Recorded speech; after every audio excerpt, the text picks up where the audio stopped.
Jeudi 22 juillet 2021, mesdames et messieurs, bonjour et bienvenue à cette édition. Le sommaire.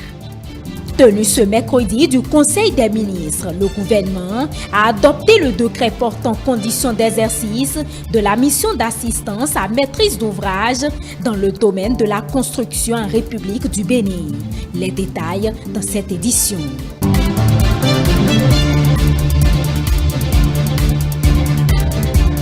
Ouverture ce jeudi d'un atelier de validation de l'évaluation basé sur le genre de la riposte nationale au VIH-Sida au Bénin, suivi de plaidoyer. Les précisions dans cette édition.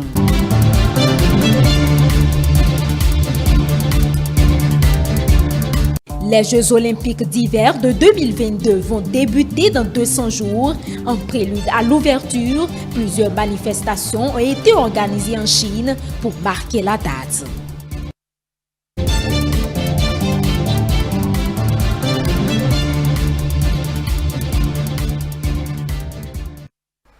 Merci de toujours préférer la chaîne de l'excellence pour vous informer.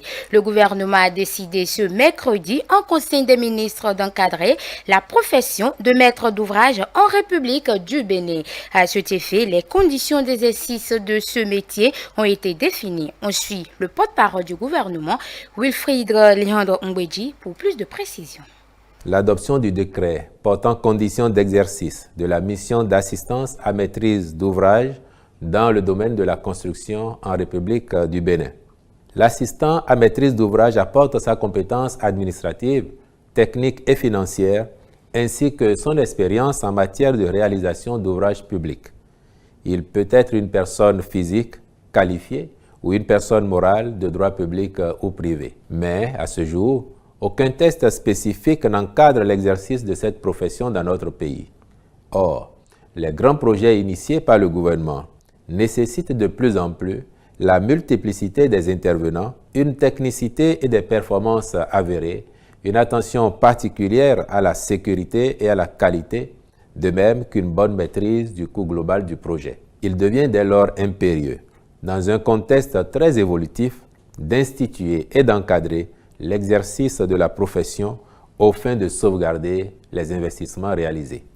C'est pourquoi le Conseil a adopté le présent décret qui, dans ses prescriptions, fixe les conditions d'exercice de la mission d'assistance à maîtrise d'ouvrage, indique au maître d'ouvrage les modalités de définition et de pilotage du projet, facilite la coordination de sa réalisation et permet au maître d'ouvrage de remplir pleinement ses obligations au titre de la conduite du projet. Le ministre du Cadre de vie et du Développement durable assurera, en lien avec les autres ministres concernés, l'information du public, des architectes, des ingénieurs ainsi que des autres acteurs du secteur sur le contenu du décret et les objectifs poursuivis. Atelier de validation de l'évaluation basée sur le genre de la riposte nationale au VIH-Sida au Bénin, organisé par le ministère des Affaires sociales et de la microfinance. Cet atelier réunit plusieurs acteurs ce jeudi 22 juillet 2021 dans les locaux du dit ministère. Objectif, faire le bilan des luttes menées dans ce sens et anticiper sur les perspectives. Aziz Acham. L'un des buts du troisième objectif du développement durable ODD relatif à la bonne santé et au bien-être vise à mettre fin d'ici l'horizon 2030 à l'épidémie du VIH-Sida. C'est fort de son engagement pour la réalisation de cet objectif mondial que le Bénin s'offre d'améliorer sa stratégie de lutte en relevant les multiples défis que suscite la lutte contre ce virus dans un contexte caractérisé par une tendance à la féminisation de l'infection au VIH. Après le lancement officiel des travaux le 11 mai 2021, l'heure est au bilan avec les partenaires techniques et financiers et acteurs impliqués dans la lutte contre ce mal. Le rapport qui sera présenté est le fruit d'une revue documentaire fouillée sur l'état de l'épidémie et de la riposte au VIH selon une approche qui prend en compte la problématique de genre. Il résulte des échanges fournis entre l'équipe de consultants, appuyée par 6 agents de collecte mis à disposition par l'ONU-SIDA et une 50aine de structures réparties au sud, au centre et au nord du pays, émanant aussi bien des institutions étatiques que du secteur privé, de la société civile ou encore des partenaires techniques et financiers. Je remercie le tandem, le duo de consultants national et international pour la pertinence et la qualité de leurs analyses qui permettront de mieux affiner nos stratégies d'intervention dans une perspective de genre et de déboucher sur un plan d'action concrète pour adresser les goulots qui entravent l'atteinte des objectifs d'élimination de l'infection visée par l'ONU-SIDA. J'adresse mes remerciements à l'endroit de chacune des structures qui ont participé à ce processus et voudrais pouvoir compter davantage sur leur engagement dans la mise en œuvre des recommandations qui découlent de cette évaluation. À l'issue de cette séance, le ministère des Affaires sociales et de la microfinance, par la voix de sa directrice de cabinet, espère que les recommandations issues de ce présent atelier seront prises en compte par tous les maillons impliqués dans la chaîne. Le présent atelier qui consacre la validation du rapport final de l'évaluation basée sur le genre de la riposte nationale au VIH permettra de présenter les évidences, de même que les grandes conclusions et recommandations de l'étude, aux acteurs décisionnels ici présents. Ce long processus a été conduit par le comité de pilotage composé d'éminentes personnalités ici présentes et qui ont travaillé d'arrache-pied des mois durant pour atteindre ce résultat. Tout en vous remerciant pour vos précieuses contributions à la réalisation de cette étude, je vous exhorte, ainsi que tous les acteurs concernés par la thématique de genre et de VIH, à œuvrer chacun dans son secteur pour une mise en œuvre effective des recommandations issues de la présente évaluation. Dans cette lutte permanente contre la propagation du VIH-Sida, le gouvernement bénéficie par ailleurs de l'accompagnement des partenaires techniques comme le PNUD, Plan international Bénin et l'ONU-SIDA. Les acteurs de la filière soja sont aussi en atelier de réflexion ce jeudi à Cotonou. Il s'agit pour eux de définir une stratégie de maîtrise des flux pour la commercialisation du soja grain. Nous vous invitons à suivre un extrait du discours du ministre de l'Agriculture, de l'Élevage et de la Pêche. L'agriculture nourrit son homme et le producteur de soja doit jouir des fruits de ses labeurs pour avoir une retraite paisible. C'est un vœu cher au président de la République.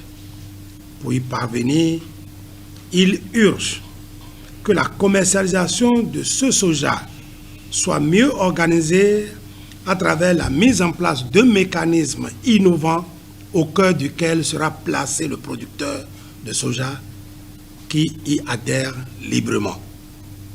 Cet atelier de réflexion qui se tient ce jour a pour objectif d'amener tous les acteurs clés de la filière soja à cerner la problématique de sa commercialisation en vue de l'élaboration d'un mécanisme y afférent, de renforcer l'adhésion des producteurs de soja au dit mécanisme, d'adopter une feuille de route pour la mise en place diligente du mécanisme de collecte groupée et de gestion des flux, de recueillir les recommandations dans le sens d'une amélioration des actions projetées pour la commercialisation du soja.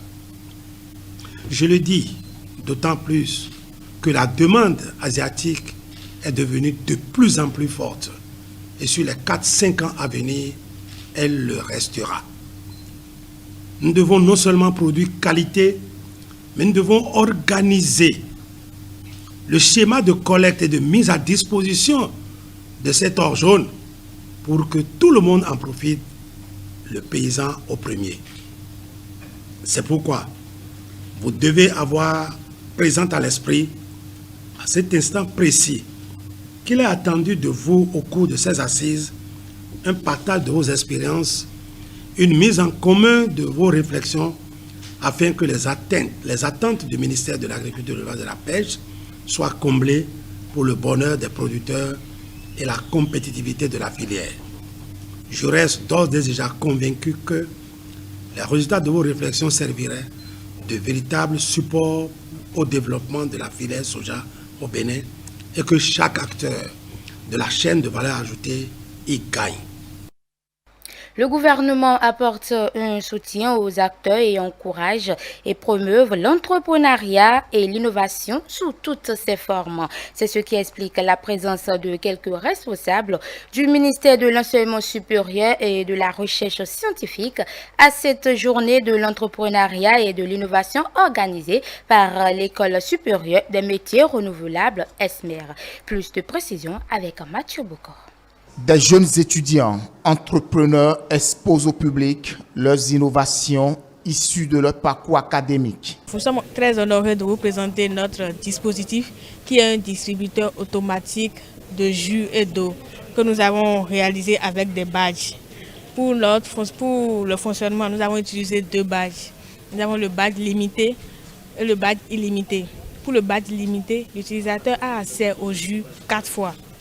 Pour le badge illimité, l'utilisateur peut prendre le jus à n'importe quel moment, quand il veut.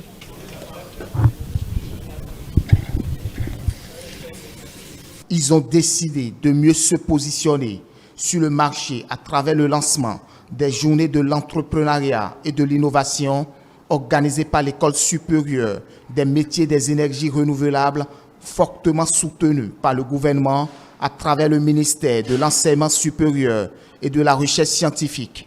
Ces journées permettront de voir un peu ce que les étudiants de licence, je dis bien les étudiants de licence, ont pu réaliser et ont innové pour régler un certain nombre de problèmes pratiques que nous vivons aujourd'hui et trouver aussi un mécanisme de partenariat avec les politiques qui déjà sont là, pour lesquels nous pouvons vraiment mettre à notre disposition tout le savoir de ESMER et de ESMER Academy. Occasion d'accompagner cette nouvelle génération d'étudiants entrepreneurs nationaux. La finalité est d'apporter des solutions innovantes aux porteurs de projets qui souhaitent concrétiser leurs idées. Nous voyons à côté, nous applaudissons ceux qui viennent de l'extérieur, alors que nous avons aussi des talents. Il est temps que nous puissions révéler nos talents. S'il y en existe réellement, c'est le moment de les accompagner, de les révéler à la face du monde, déjà à la face de nous-mêmes, béninois, et également à la face du monde, pour que nos besoins en termes de développement puissent concrètement avoir une solution. Je suis convaincu que le Bénin dispose d'atouts majeurs pour participer à cette révolution que prône le chef de l'État. 3 jours sont donc dédiés à ces entrepreneurs pour mieux faire connaître leurs innovations. Une journée portes ouvertes qui se déroule dans l'enceinte de ESMER, une initiative qui cadre avec les ambitions du gouvernement. L'Égypte aussi a célébré l'Aïd al-Adha. Les fidèles sont sortis massivement pour sacrifier à la tradition. Globalement, tout s'est déroulé dans une ambiance festive. On fait le point avec nos confrères de CCTV+. Il est 4h du matin au Caire. Ahmed Massoud se prépare pour le premier jour de l'Aïd. Sa petite famille est également debout et ils sortent tôt le matin pour les prières de l'Aïd. Ils font un tour en direction de la mosquée Al-Nour dans le quartier Abbasiyya du Caire.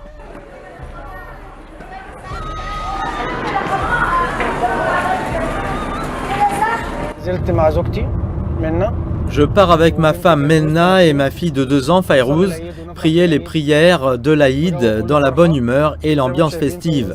Comme vous pouvez le voir, Fayrouz est heureuse. C'est un rituel auquel nous nous engageons religieusement, mais nous aimons aussi le faire. Nous attendons ce jour depuis longtemps pour le célébrer et avoir une chance de rencontrer nos parents et amis pendant les vacances. Devant porter des masques et transporter leurs désinfectants, Ahmed dit que l'Aïd est différent depuis l'épidémie de coronavirus.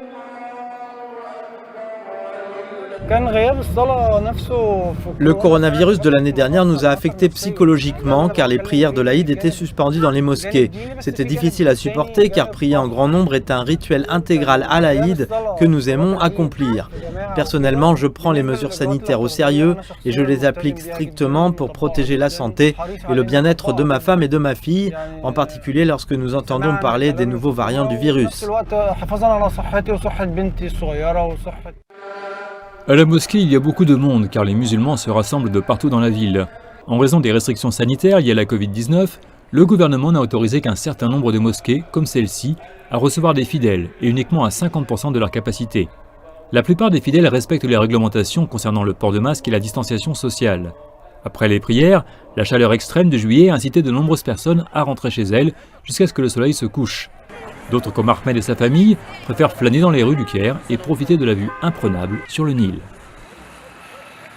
L'année dernière, nous n'avons pas apprécié l'Aïd à cause des restrictions liées au coronavirus. L'année précédente, j'étais à l'étranger, je n'ai donc pas vécu l'atmosphère de l'Aïd. C'est le premier Aïd en 3 ans que je vis le véritable esprit de l'Aïd, prier, faire du travail caritatif, rencontrer des amis et des parents pendant les vacances.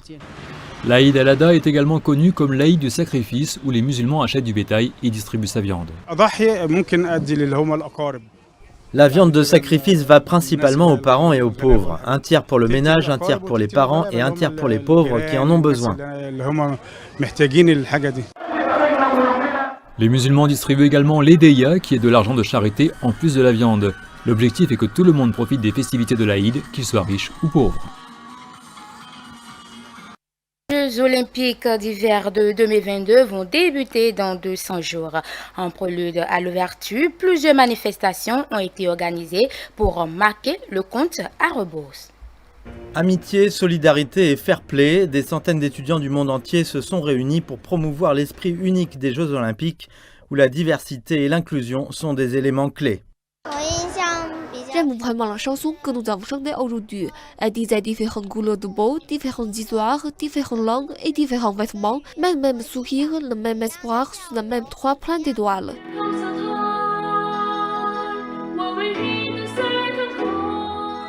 Ces jeunes ambassadeurs chantent pour un monde pacifique et meilleur. Beijing dit comprendre le rôle du sport dans la vie des enfants, en particulier l'éducation et son pouvoir de rassembler les jeunes du monde entier. Nous espérons qu'à travers l'éducation culturelle et sportive, en appelant à la participation de chacun dans la société, nous pourrons promouvoir les capacités d'échange culturel et construire une vision globale parmi les étudiants à travers le pays. L'éducation olympique a joué un rôle clé dans le travail de préparation des Jeux olympiques d'hiver de 2022. Faire connaître le sport à un plus grand nombre de jeunes, comprendre l'histoire et la culture du mouvement olympique est notre objectif essentiel. Dans 200 jours, la Chine sera l'hôte d'une autre grande occasion sportive. Seulement cette fois, une génération de jeunes athlètes et de bénévoles montrera au monde une culture plus ouverte et inclusive en Chine. Aujourd'hui, ils ont annoncé au monde qu'ils étaient prêts à embrasser l'avenir. Cet élément que vous venez de suivre a été réalisé par nos confrères de CCTV+.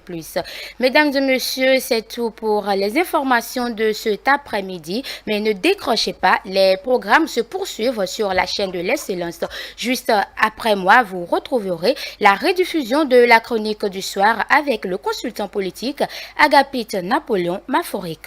Je vous rappelle que vous pouvez toujours nous suivre sur nos différentes plateformes digitales, sur notre site internet www.etelebene.com, sur notre page Facebook eTélébénin ainsi que sur notre chaîne YouTube.